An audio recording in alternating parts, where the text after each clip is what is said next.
नमस्कार, आप देख रहे हैं जीटीवी न्यूज भारत। मैं हूं आपके साथ उजाला। आइए शुरुआत करते हैं आज की कुछ खास खबरों के साथ। आगामी 7 नवंबर से 16 नवंबर तक बागेश्वर धाम पीठाधीश्वर पंडित धीरेन्द्र कृष्ण शास्त्री दिल्ली से वृंदावन तक पदयात्रा कर रहे हैं। बागेश्वर बालाजी की बाके बिहारी से मिलन की इस पदयात्रा से लोगों को जोड़ने और समूचे भारत को एक सूत्र में बांधने के लिए बागेश्वर महाराज लगातार प्रयास कर रहे हैं। यात्रा को ध्यान में रखते हुए बुधवार को मीडिया मंथन का आयोजन हुआ, जिसमें करीब 7 राज्यों के YouTuber, social media influencer, media साथी शामिल हुए। पत्रकारों से यात्रा के संबंध में आवश्यक सुझाव भी लिए गए। महाराज श्री ने चैट बॉट लॉन्च किया और यात्रा का लोगो भी जारी किया।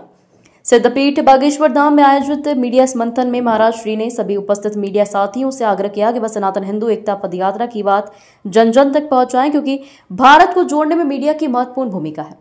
मीडिया मंथन में महाराष्ट्र, उत्तर प्रदेश, मध्य प्रदेश, राजस्थान, बिहार, दिल्ली तथा गुजरात के पत्रकार साथी शामिल हुए।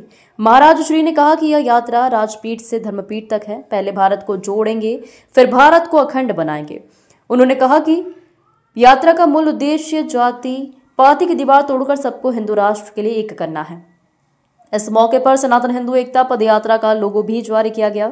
QR स्कैन करें और यात्रा के लिए पंजीयन करें। महाराज श्री ने QR कोड भी जारी किया, जिसके माध्यम से सनातन हिंदू एकता पदयात्रा में जाने के लिए पंजीयन हो सकेगा। महाराज श्री ने कहा कि लाखों लोग ऐसे हैं जिनसे मुलाकात नहीं हो पाती, लेकिन यह यात्रा ऐसे ही लोगों के लिए है जिससे वे मिलेंगे और भारत को हिंदू राष्ट्र बनाने के लिए प्रेरित करेंगे।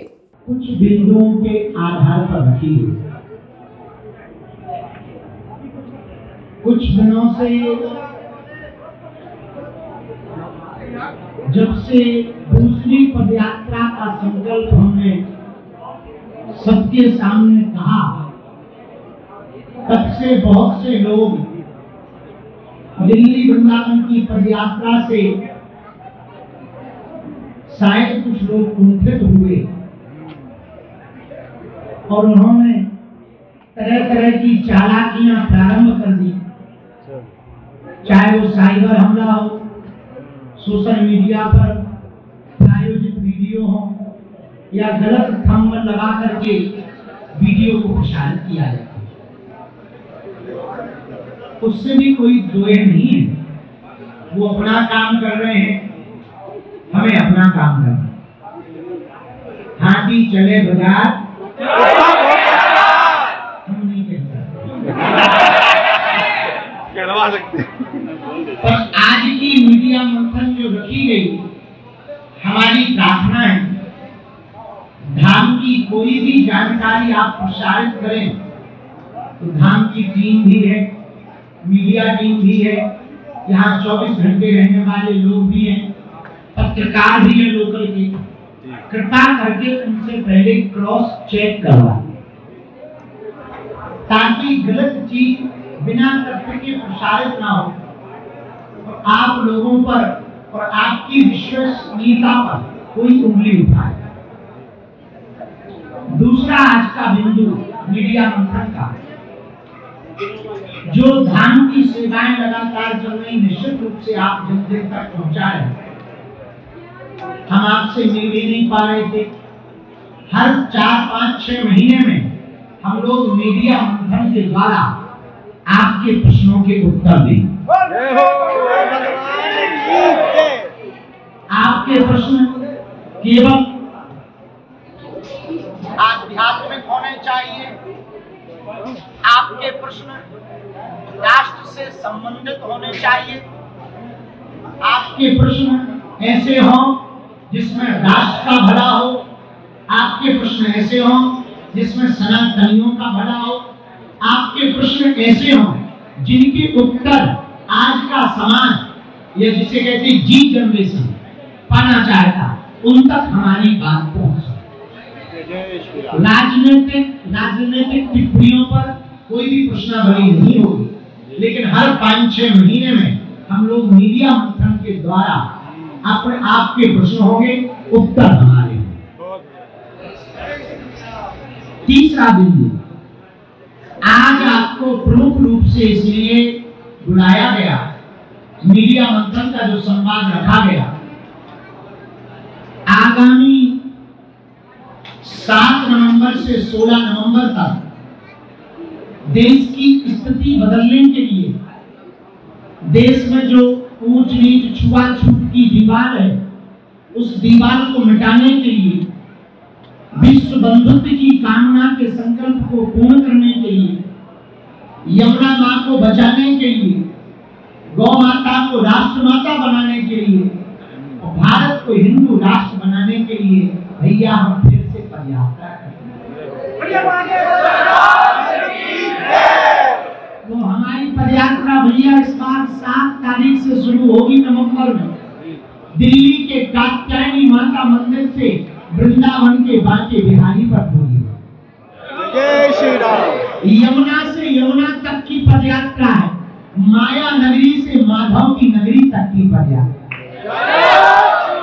ये पदयात्रा 3 प्रदेशों से गुजरेगी, दिल्ली, हरियाणा और उत्तर प्रदेश। इन तीनों प्रदेशों से 140 किलोमीटर तक की यात्रा करेंगे। लाखों लोग मिलेंगे, सबके साथ इस पदयात्रा में हम पुनः पैदल चलेंगे और हिंदुओं का सड़क पर उतरना जरूरी है।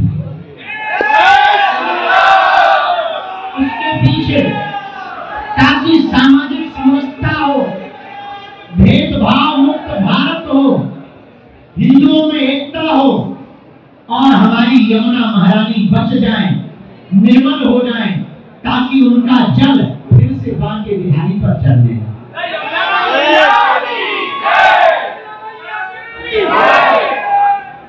इसीलिए इस बार की पदयात्रा देश की स्थिति और परिस्थिति बदली, क्योंकि इस बार की पदयात्रा राजधानी से है। राजधानी से मतलब है पूरे देश में इसकी भूमिका है, आप सबकी भूमिका जरूरी है। देखो एक बात तो तय है, एक ना एक दिन भारत हिंदू राष्ट्र होगा। वर्तमान में अघोषित हिंदू राष्ट्र है, भविष्य में घोषित हिंदू राष्ट्र होगा। भारत जिस दिन हिंदू राष्ट्र घोषित होगा उस दिन एक बात तो तय है, आप लोगों की भी भूमिका हमारे साथ होगी।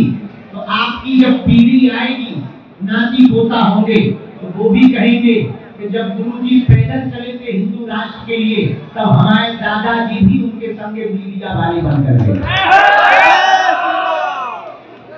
एक अमिट, एक ऐसा नाम आप पीढ़ी दर पीढ़ी के लिए देकर जाएंगे जो आपके लिए तो बहुत महानता का प्रतीक होगा ही, इसके साथ देश के लिए भी जरूरी है। देश को खोखला जातियां कर रही, देश को खोखला जातिवाद कर रहा। हम जातियों के विरोधी नहीं है, जातिवाद के विरोधी हैं, जो ऊंच नीच है उसके विरोधी हैं। और विचित्र बात यह है, हम जिस समाज से आते हैं हमें तो ये बात ही नहीं उठानी चाहिए, लेकिन हम न ब्राह्मण हैं, न क्षत्रिय हैं, न वैश्य हैं, न शूद्र हैं, हम हिंदू हैं, हिंदुस्तान हमारा। ये बात अलग है, हमारा जन्म शुक्ल वंश में हुआ, हमें अपनी परंपरा पर गर्व है, अपनी वर्ण व्यवस्था पर गर्व है, अपने वेदों पर गर्व है, लेकिन अभिमान नहीं है। हम हिंदू हैं, हिंदुस्तान हमारा। हम भी यही चाहते, जो जातियों का भेदभाव है, छुआछूत का भेदभाव है, ऊंच नीच का भेदभाव है, 1400 ईस्वी में स्वामी रामानंदाचार्य महाप्रभु ने इस संकल्प को दोहराया था। कबीरदास जी को चेला बनाकर, रैदास जी को अपना शिष्य बनाकर रामानंदाचार्य जी ने जो परंपरा चलाई थी, जो आज जगतगुरु शंकराचार्य ने चारों मठों की स्थापना करके परंपरा चलाई थी, अब हमने भी प्रण ठाना है उन्हीं महापुरुषों के वचनों को मानकर इस देश में जब तक छुआछूत नहीं मिट जाएगी, जात पात ऊंच नीच नहीं मिट जाएगी, ये अभिमान नहीं लोगों का चला जाएगा, हम तलवारों की लड़ाई नहीं विचारों की लड़ाई करेंगे। ये विचारिक क्रांति है, इसे विचारों के द्वारा दिल्ली से जब वृंदावन तक लाएंगे तब 3 प्रदेशों में ये विचारिक क्रांति होगी। धीरे धीरे भारत के सभी राज्यों में होगी, धीरे धीरे सभी जिलों में होगी, सभी गांवों में होगी, सभी लोगों में होगी और भारत हिंदू राष्ट्र होगा।